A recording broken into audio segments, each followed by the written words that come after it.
Adım Xaliqdir. 98-ci ildə Şirvanda doğulmuşam. Ailədən dəricilik sənəti gəlmir, amma babam əl işi sənəti ilə məşğul olub, babam tornacı olub. Əl işinə meyillilik düşünürəm ki, o tərəfdən gəlib. Amma bu dəricilik sənətinə marağım deməzdim əl işinə olan marağımdan yaranıb, amma tədricən əl işinə olan marağımla formalaşıb. Uşaq vaxtından öz brendimin olmağı xəyalı ilə yaşamışam və gördüm ki, yox, əslində mənim istədiyim brendimin olması deyil, daha çox xidmət göstərmək, daha çox sənətin incəliklərinə yiyələnmək, öyrəndiyim bilikləri başqasına öyrətmək idi daha çox istəyim.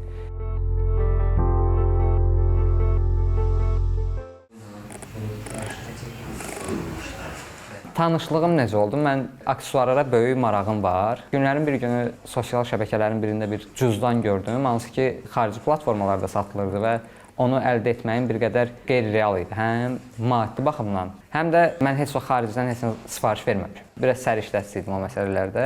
Düşündüm ki, niyə özüm hazırlamayım? Getdim, çox aşağı bir büdcə ilə çanta fabriki var idi. Orada artıq qalan dəriləri aldım, bir-iki alət aldım və YouTube'dan bir videoya baxdım. Mənə bəs elədi ki, gedişatda işin strukturunu mənimsəyim. Mən orada baxdım, ümumiyyətlə necə tikmək lazımdır, dərini dəriyə necə tikmək lazımdır. Qırmızı rəngdə tikmişdim, qırmızı saplarla.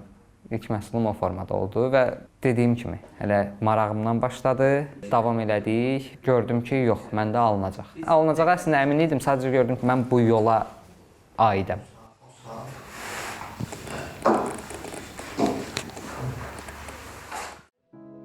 İlk addımlarında alətlərimi, dərimi falan almaq üçün mənə bir dostum maddi yardım göstərib. Hətta 100 manat məbləğində köməklik göstərmişdi. Onun müəyyən hissəsini oturub elə orada xərcləmişdik. Qalanıyla mən bu işi qurdum. Qurdum deməzdim, başladım. Mənə inananlar da, inanmayanlar da göstərdikləri səy nəticəsində mənə bir cür dəstək oldular. İnananlar inamı ilə dəstək oldu, inanmayanlar isə mənə əzm qatdı ki, sən bacaracaqsan. Ümumi hər şey mənə dəstək olub. Burada istədiyim dərləri tapa bilmirdim. Ümumiyyətlə bu sahəyə göstərilən maraq azdı deyə Azərbaycanda mövcud olan dəri fabrikləri, zavodları qıt sayda məhsul istehsal edirlər və çeşid sayı az olur. Onlar daha çox ayaqqabı üçün istehsal edirlər deyə dəriləri.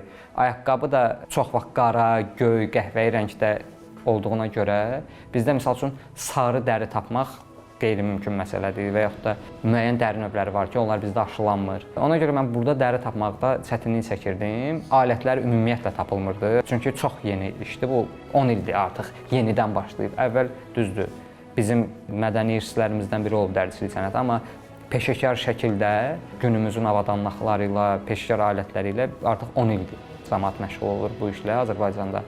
Çox çətinlik çəkirdik alət tapmağa və mən istədiyim məhsulu hər şeyi gətirə bilmirdim deyə bir müddət ruhdan düşmüşdüm. O səbəbdən mən uzaqlaşmışdım işdən. Şəkil gördüm sosial şəbəkələrin birində ki, bu işdə çətinlik çəkənlərə kömək edirik. Bu başlıq altında alət satırdı bir adam, alət və dəri. Mən götürdüm, mesaj yazdım ki, bəs filan alət var. Onda da mənim ən çox istədiyim alət xət vuran idi, krizer, kənarına dekorativ xət vurur. Mən yazdım ki, bəs xət vuran var, dedi var. Dedim, filan dəridən var. Dedim, qardaş, gəlirəm, icazə aldım işdən, həftə içi getdim.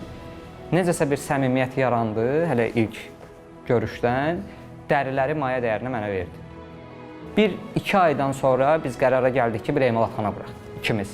O da öz işini görürdü, mən də öz işimi görürdüm. Dedik ki, əlimizdə olan avadanlıqları, gücləri birləşdirək, bir məkanda fərqli işlərimizi görək və bu minvaldan 1-2 il biz davam elədik. Qazanc var idi. Qazancın da səbəbini sırf prosesə fokuslandığım üçün, səbəb mən düşünürəm ki, budur. Çünki günümüzdə görürəm, maddiyyata fokuslanan ustalar məhsullara ruh qatmırlar. Prosesdən həzz almaq, ümumiyyətlə mən düşünürəm ki, bütün sahələrdə, bütün sektorlarda belədir ki, prosesdən həzz almaq, prosesə fokuslanmaq lazımdır ki, nəticə öz qeydinə qalacaq. Dostumla mən işi qurdum, büdcə formalaşdı, satışlarımızı eləməyə başladıq, yenə çox uğurlu addımlar atdıq, Azərbaycanın bir neçə qabaqcıl şirkətləri ilə işbirliyi gördük. Və sonra artıq xasiyyətlər uyğunlaşmadı və dedik ki, yaxşısı elə ayrı qalaq və buranı qurduq. Burada biz bayaq dediyim kimi Dəri Ustaların Fəaliyyətində Dəstək İctimai Birliyinin bu həm ofisidir. Biz burada master-klasslar keçirik, kurslar keçirik. Bu işə marağı olanlara dəstək oluruq. İstər alət, istər avadanlıq, istər dəri barədə biz hamıya dəstək olmağa çalışırıq ki, bizim keçdiyimiz çətin yollardan bir qədər rahat keçsinlər. dərslik hazırlayıram mən. Dəri sənətinin baza biliklərinə bir kitabla yiyələnə biləsiniz.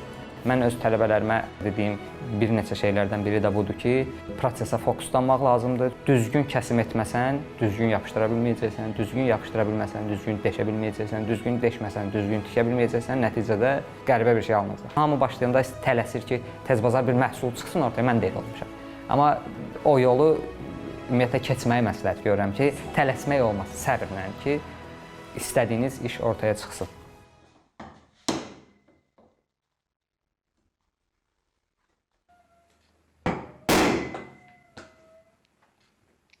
Öz minimalist stilistikam var idi. Ən birinci hazırladığım cüzdan qara dəri, qırmızı sapla hazırlamışdım. Öz şəxsi profilimdə paylaşdım. Çox az bir kütləyə xitab edən bir paylaşım idi o.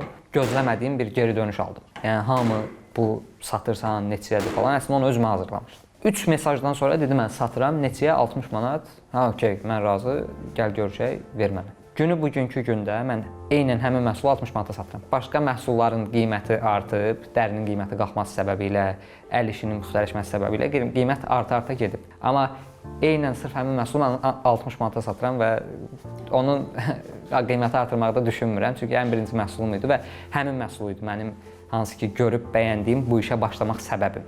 Təşkil etdiyimiz kurslarda tələbələrimə dediyim məsləhətlərdən biri də budur ki, hər bir ustanın öz stilistikası olmalıdır. Ümumiyyətlə, bu dəri işinin tarixinə qayıtsaq, coğrafi və mədəni müxtəlifliyə görə dəri işində stilistikalar fərqli olub. İstər Azərbaycanda, istər dünyanın digər ölkələrində heyvanların dərilərinə uyğun olaraq, ağacların, otların təbiətinə uyğun olaraq formalaşıb. Müəyyən ölkələrin istehsal etdiyi dərilər günümüzdə belə daha yumşaq ola bilir, müəyyən ölkələrin istehsal etdiyi dərilər daha sərt ola bilir. Bu, heyvanların doğulub böyüdüyü təbiətdən asılı olan bir şeydir və mədəniyyət burada stilistikaya çox təsir edən bir amillərdən biridir ki, hər bir ölkənin, sivilizasiyanın öz mədəniyyəti onların hazırladığı məhsullara təsir edir. Bizim əsasən hazırladığımız məhsullar çarıqlar olub, milli geyimlər olub, qərb tərəfdə daha çox yəhərlər olub, başqa şeylər olub. Yəni o səbəbdən mən stilistikanın tərəfdarı olmuşam həmişə. Nəsildən nəsilə keçən bir irs olduğuna görə bu, hər bir ustanın öz stili olub. Bir usta digər ustaya baxıb və hətta bir usta digər ustanın işinə baxıb deyə bilirmiş ki, bu iş kimin, hansı ustanın işidir. Günümüzdə də yəni biz işə baxıb bilirik, bu işi hansı usta düzəldib.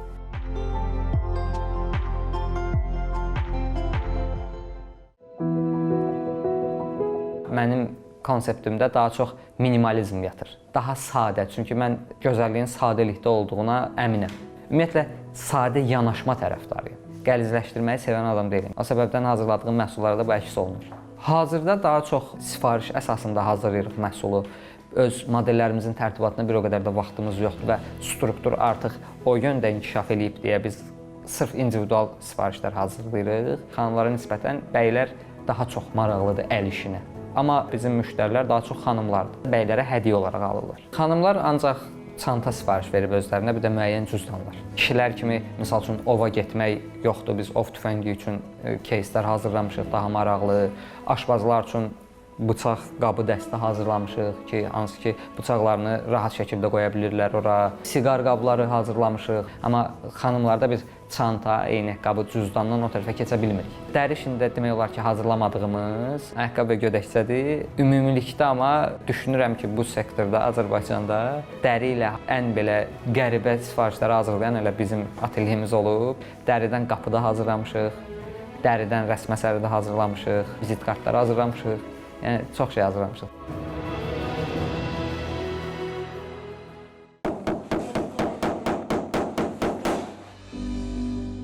Maneələr var bu işdə, hansı ki, o maneələr də öhdəsindən gələ bilməyəcəyimiz maneələr deyil. Baxış bucağına görə dəyişən bir şeydir. Qarşımıza çıxan bir trampolinə, maneə kimi baxsaq, biraz ləngiyə bilərik. Amma ona bir pilləkan kimi baxsaq, biz daha da yuxarı qalxa bilərik.